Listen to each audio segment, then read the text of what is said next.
Here is the main character for this video.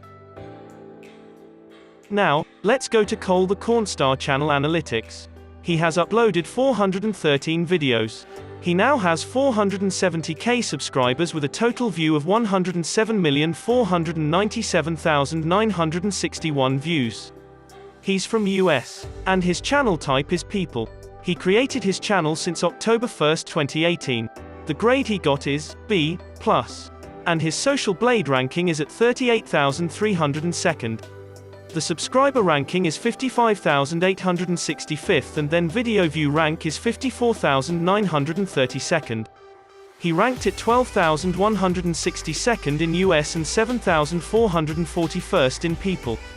Next, the daily subs for Cole is around 367 with a daily view of 141,470.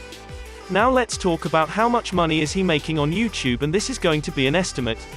So, the daily view is 140,000. A YouTuber will get $4 every 1,000 views.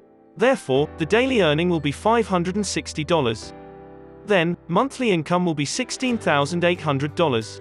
Don't forget that YouTube get the cut of the revenue for 45%. Now, monthly income will be $9,240 after the cut. And as for the yearly income will be $110,880. That is how much Cole the Cornstar earns from YouTube.